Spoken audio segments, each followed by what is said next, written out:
Après avoir découvert sur un exemple le produit d'un vecteur par un nombre réel, nous allons maintenant élaborer une définition. Donc pour ça, on va faire une synthèse de ce qu'on a pu voir. Nous avons vu que dans un premier exemple, le vecteur AP est égal à 2 fois le vecteur AB. Et on constate que le vecteur AP a la même direction que le vecteur AB. Sa longueur, par contre, ou sa norme est 2 fois plus grande. Et le vecteur AP a le même sens que le vecteur AB. Maintenant, nous avons vu un autre exemple. Par exemple, ici, nous avons le vecteur t dans ce sens et le vecteur moins t qui était l'opposé du vecteur t qui était dans l'autre sens. Et nous avons construit le vecteur KL qui est égal à moins 2t. Et bien naturellement, nous avons construit le vecteur KL dans le sens opposé du vecteur t. Donc on va devoir considérer les cas où le vecteur KU, c'est-à-dire un nombre fois U, est dans le même sens que le vecteur de départ, et les cas où le vecteur KU est dans le sens opposé du vecteur de départ. Sur l'exemple, on a bien compris que si le nombre K par lequel on multiplie le vecteur U est positif, le vecteur KU a le même sens que le vecteur U. Par contre, si le nombre K est négatif, comme ici, le vecteur KU a le sens opposé du vecteur U de départ.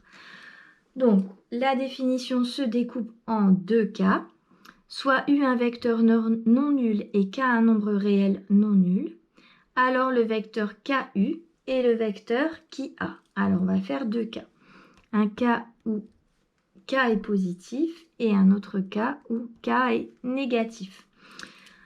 Dans les deux cas, on remarque que le vecteur KU a la même direction que le vecteur de départ. Donc c'est toujours la même direction. Donc je rappelle que en mathématiques, le mot direction a une signification différente du français.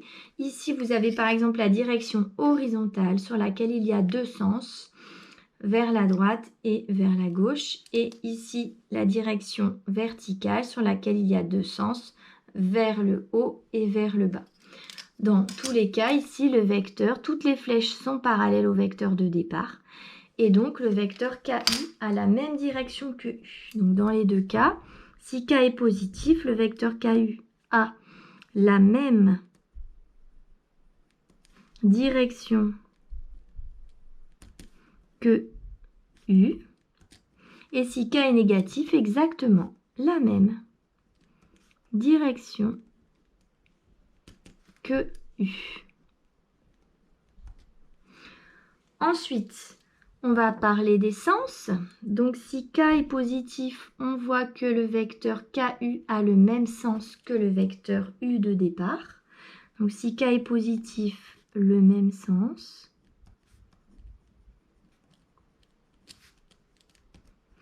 Et si K est négatif, eh bien, cette fois-ci, c'est le contraire. On passe dans le sens opposé. Donc, le sens opposé à celui de U. Et ensuite, on va parler des longueurs. Alors, le vecteur 2AB, là, qui était égal au vecteur AP, a une longueur 2 fois plus importante. Donc, sa longueur ou sa norme, on peut utiliser des deux mots. La norme du vecteur 2U est égale à 2 fois la norme du vecteur de départ. Donc, on va dire que le vecteur KU a une longueur égale à K fois la longueur de U. Voilà. Donc, longueur, je rappelle que longueur, ça se dit aussi norme. Et dans le cas où K est négatif, eh bien là, c'est un petit peu plus compliqué parce que si vous prenez par exemple le vecteur moins 2u, eh bien, on ne peut pas dire que sa longueur est moins 2 fois la longueur de u. Pourquoi on ne peut pas dire ça? Parce que la longueur de u est un nombre positif et moins 2 est un nombre négatif. Donc si je dis moins 2 fois la longueur de u, j'obtiens un nombre qui est négatif. Donc pour pouvoir parler de la longueur ou de la norme du vecteur moins 2u, il faut enlever le moins qui est ici. Donc pour enlever le moins qui est ici, on va rajouter encore un moins et on va mettre moins 2 fois la longueur du vecteur u. Ainsi, on aura moins fois moins 2 qui fait plus 2 et on obtiendra un nombre positif. Donc, dans le cas où k est négatif, pour obtenir un nombre positif, on le multiplie par moins 1 et on peut calculer la longueur du vecteur ku. Donc, on écrit une longueur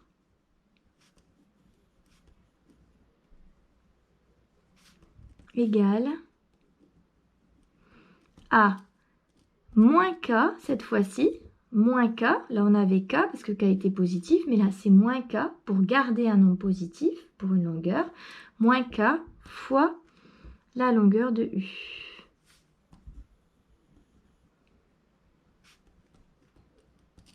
Voilà, la longueur qui se dit aussi la norme. Voilà pour la définition. Dans le cas où le nombre k n'est pas égal à 0, et dans le cas où le vecteur u est non nul.